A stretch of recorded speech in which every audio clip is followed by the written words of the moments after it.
I'm Zach Fox. Now time for our Hoop Madness Team of the Week, and you can make a case that we bringing in the Team of the Year. Fresh off of their 3A state championship run, we bring in the Shallowater Phillies. They went on an 11-win streak, ending in a 3A state title for the third time in program history. Speak with head coach Kurt Richardson and see how they got it done. How just awesome has it been, I guess, for you to be able to now take the reins and now have this immediate success? It's been a dream come true, actually. I've waited a long time to be a head coach, and I couldn't ask for a better group to share these things with. It's a time for some teams to be able to put those finishing touches on already a spectacular season, and for others, their final chance to have that final push to get that entry to the NCAA College World Series. The adversity presented itself, but the fight in this team has never been second to anyone. Now, we talked with some of the team earlier today. They also practiced for about 40 minutes.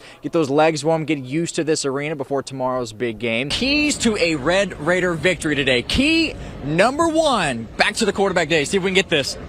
Oh, we missed. But hey, key number one is force turnovers. But both players being able to come into this new program and once again in March Madness, both players spoke about being able to end their collegiate career as a member of the Red Raiders. We led by one. Next up, my new KCBD sports co-worker, Zach Fox. He honed in on the hoop, but the anticipation of getting hit can really alter your shot. Zach would pick up 4 in this 30 seconds of craziness. We led 10-5.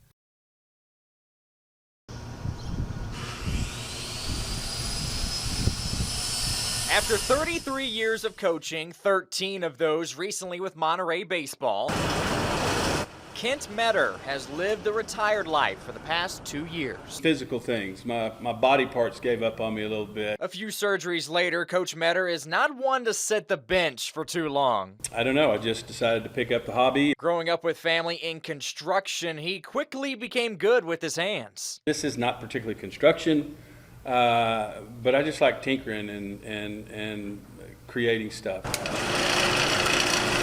Shortly into retirement, Coach Metter began a Facebook page named Old Coach Lumber, making anything from all types of furniture to pergolas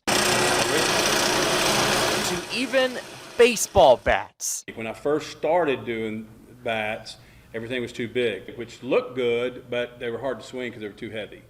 So it's just been trial and error from there. A process, he says, that can take basically 3 hours to make. Day by day, he stepped up to the plate. 50 to 60 baseball bats later, where do they go? I can see it, in their eyes when I turn the bat over to them.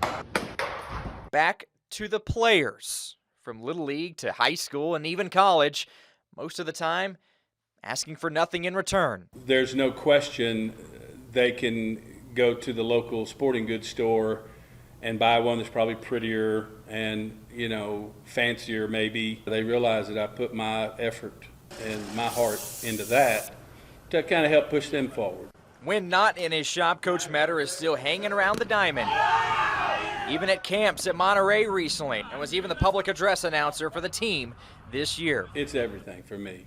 I'm addicted. Always have been. I'm a junkie with everything baseball. I'll call kids that I've made bats for and say, how's that bat holding up? And it gives me just a brief moment there to chat with them, catch up with them, tell them I'm proud of them, love them, all that good stuff. And they do the same for me. So, that's this profession, teaching profession, coaching profession, there's nothing like it. From formulating ways to create runs every game, to manufacturing the gear to produce them, extending his love for the game and players, a swing at a time. Backflip,